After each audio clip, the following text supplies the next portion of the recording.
Alrighty, here we go. Brand new Flyers Daily for March 21st, 2025. Flyers Daily, as usual, presented by Ticketmaster. Make more memories live. Flyers' second game of a 5-game road trip last night in D.C. against the Caps. They end up falling in the game by a final score of 3-2. Perhaps the hole dug just a little too deep as they go down 3-0 in the game. They were shut out in back-to-back games prior to this and really have been struggling to score for some time now.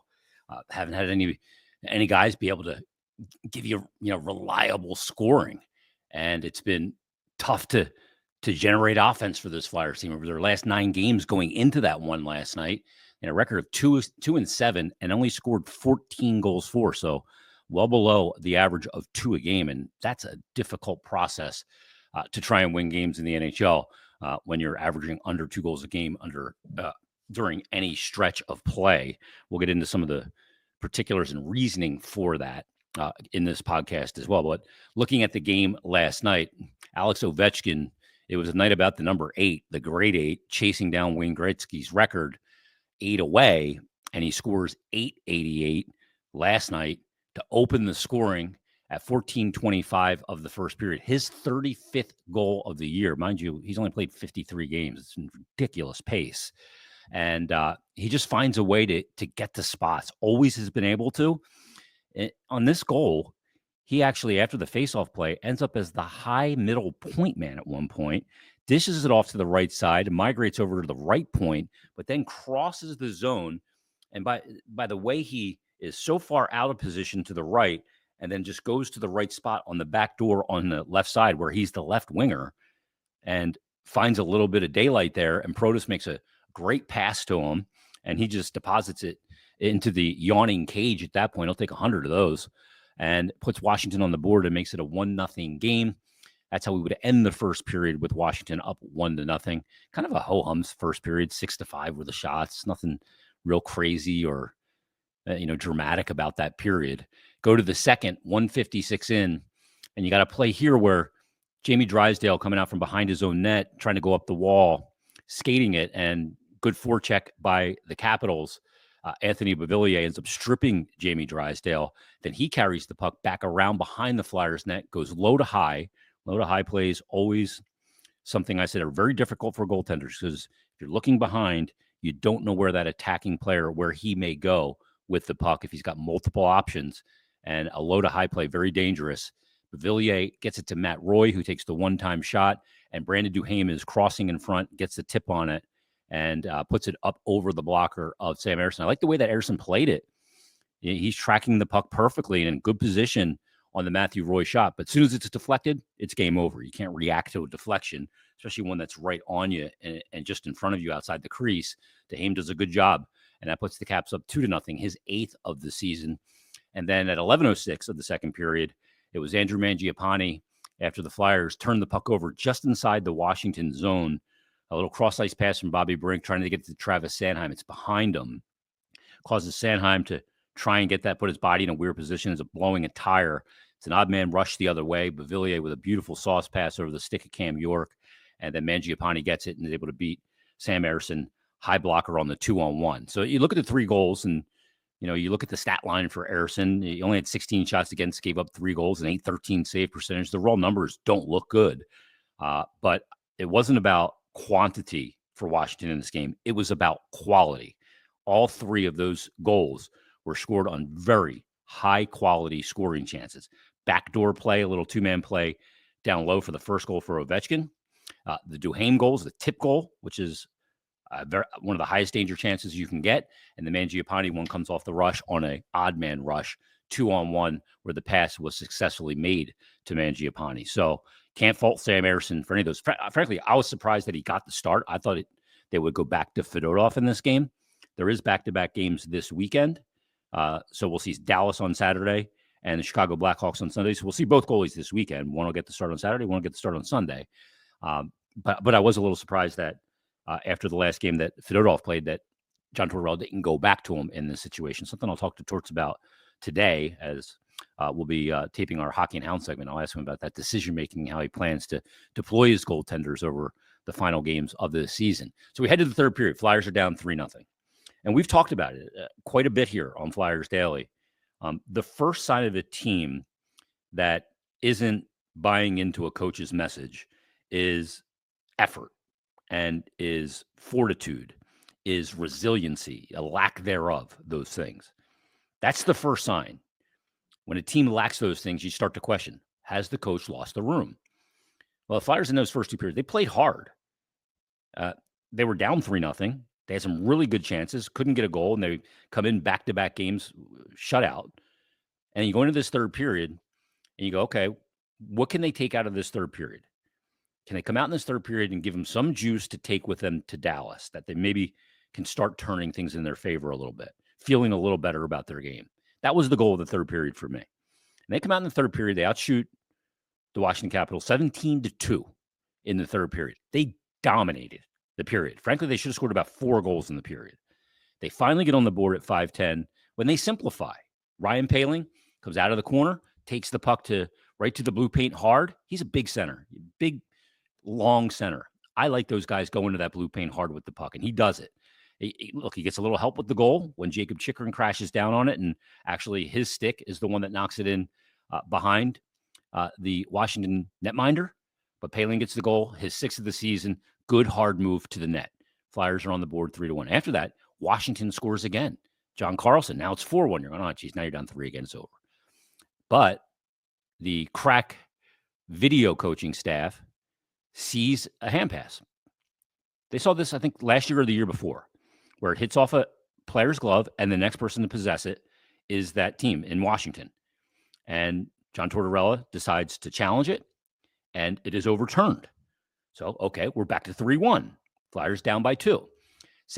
Several good chances between the 5-10 mark when Poehling scored to make it 3-1 and the 17-24 mark. Flyers just couldn't get another one in there until 17-24. And again, just hard play down around the blue paint. This time it's Sean Couturier. He picks up his 11th goal of the season, initially deemed not to be a goal, but Flyers challenged it, and it ends up counting as a goal. So 2 overturned calls, a goal against that was overturned to become not a goal against, and a call that was not charged a goal initially. Flyers challenge it, and it is awarded a goal. Couturier's 11th, assisted by Poehling and Tippett, makes it 3-2. Then Flyers several good chances in the final couple of minutes of this game with the goaltender out, but couldn't get the equalizer, and they ended up falling in the game 3-2. So this team has not quit in any shape or form. And I understand some people maybe don't think Torts is the right coach for this team. Maybe didn't think he was the right coach when he was brought in.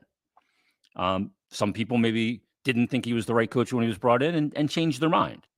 And then maybe changed it again, which is fair. You're allowed to change your mind and your opinion on coaches, players, anything in sports, because you get updated information and data. You don't have to go, he's the right coach, so I always have to believe he's the right coach. Or I like this player, he's great. And if he's not playing well, you can change your opinion. You're allowed to do that. You can change your expectation. Totally fair. And I understand some people just don't think he's the right guy. They don't like the way he talks with the media or whatever it might be. For whatever reason, you don't think he's the right guy. Here's the deal, though. The fact of the matter is the fact of the matter is this team has not quit on its coach. They have not quit on each other. And I think that that's a byproduct of something that John Tortorella did bring from the moment he got here.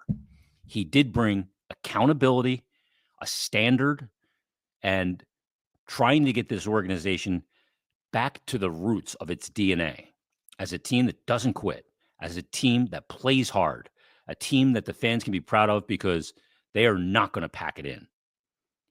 And he has brought that part back.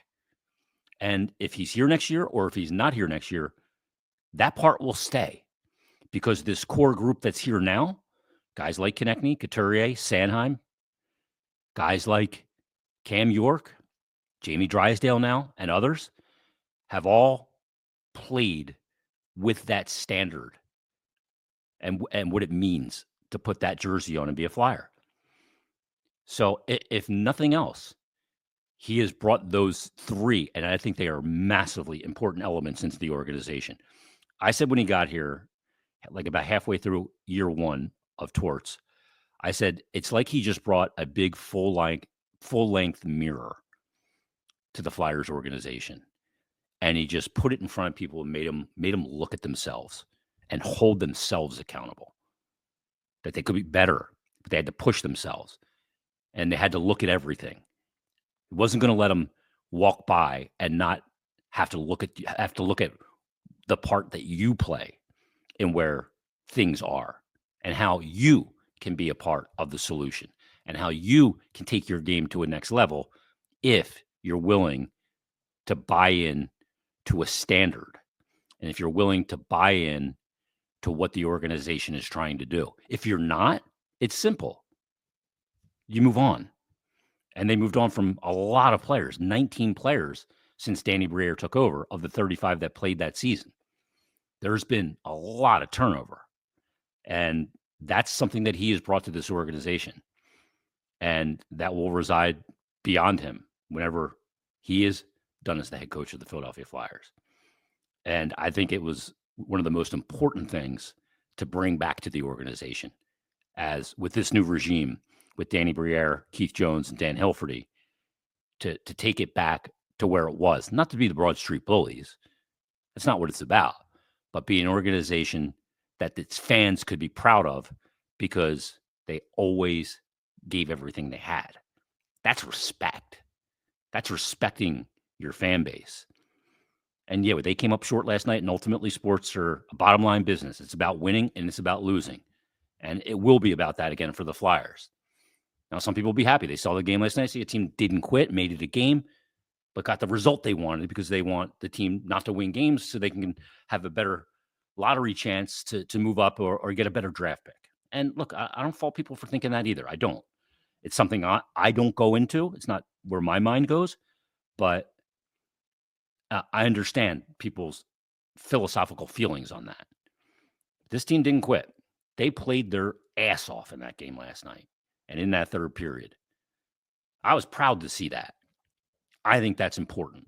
I think that's something that can travel year to year if you bring that in your organization and you keep that standard. That came 3 years ago, and it's been building and building. And there's a lot of guys that aren't here because they couldn't meet that standard. And that's a good thing. Some good people, but they just couldn't hold themselves accountable or play to that standard with consistency or refuse to look at their contribution to where they are and how they're contributing for the team on and off the ice. Very important. So Flyers fall. They'll be back at it. Dallas on Saturday, then head to Chicago coming up on Sunday. 2 matinee games this weekend. Then the Flyers will head to Toronto to take them on next Tuesday to wrap up the 5-game trip north of the border. First game the Flyers will have against their former teammate Scott Laughton, albeit in Toronto. So we'll look forward to those game actions coming up, some important games, and we'll see if the Flyers can take any momentum from that third period and apply it Saturday against a really good Dallas Stars team. By the way, Washington, first team in the league to reach 100 points. They were minus 37. Made the playoffs last year, minus 37 in goal differential. They made some really key moves this offseason, but not big name moves. Chychrun and Pierre-Luc Dubois, they added to the roster. And they've been an absolute wagon this year. We talked about them in the preview yesterday. The depth they have. They have a lot of the makings of a team that can go on a run. They got blitzed last year in the first round. But this team, they've been unbelievable. They're plus 73 in goal differential this year. Minus 37 to plus 73 year to year. That's insane. That's a huge swing. But that's the end of the Caps for the Flyers this season. Caps sweep the season series. All right, a couple comments I wanted to get to from yesterday's episode in the YouTube comment section. This one comes from Sean, a Jersey chef. So I guess he's a chef down in Jersey. That's awesome. He says, does it seem like the Flyers will be making a play for McDavid if that's in the Flyers' long-term plan? The way they have cleaned up the loose ends with players and money, stacked draft picks, pushed young players ahead of schedule, and continually say the best, not the best available player. Obviously, there's a few ways that could be taken. McDavid, McKinnon, etc.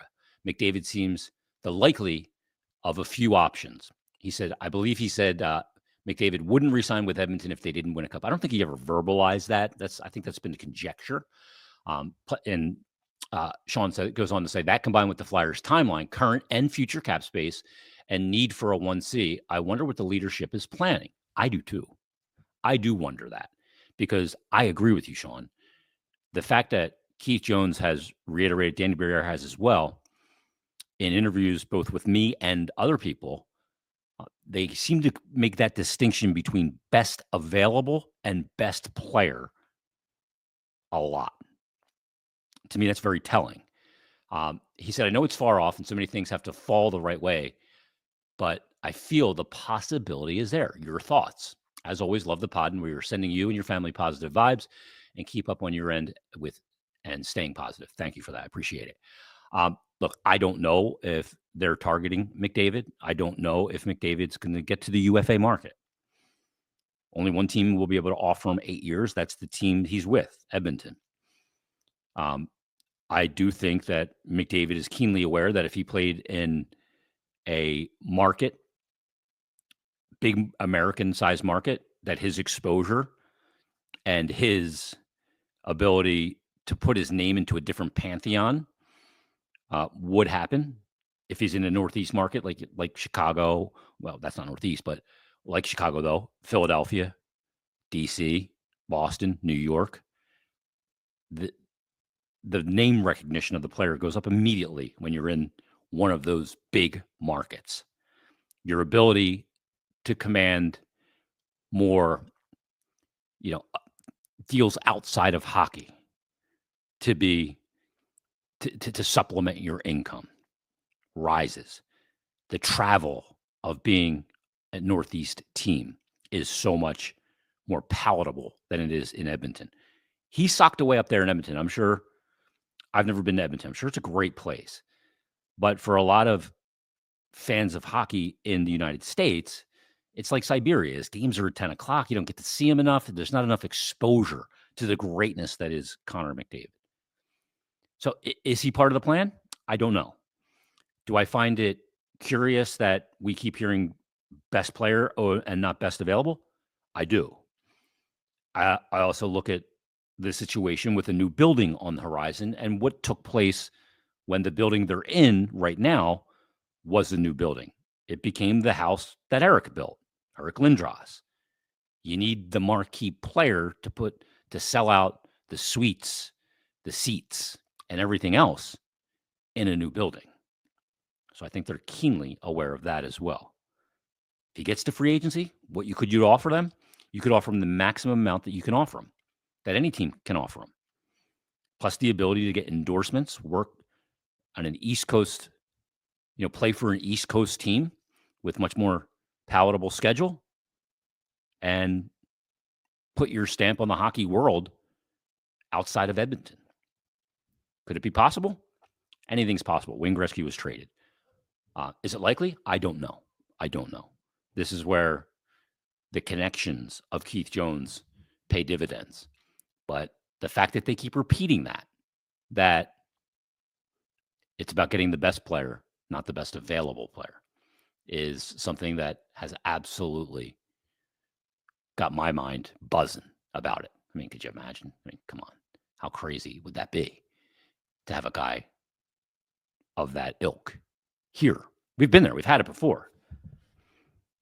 It's fun. And it puts butts in seats. And imagine with Mishkov. Oof, unbelievable. One more comment came from R. Seeker. He said, how do the Flyers describe their system, philosophy, or style? Just changing out players year after year will not improve things. Well, the Flyers, each coach is different in what they prefer or how they, what systems they run in the offensive zone or the neutral zone or how they defend.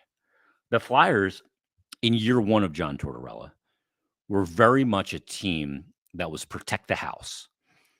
Everything was about playing from their crease, protecting the goal out, because they didn't have high-end players up front to rack up goals.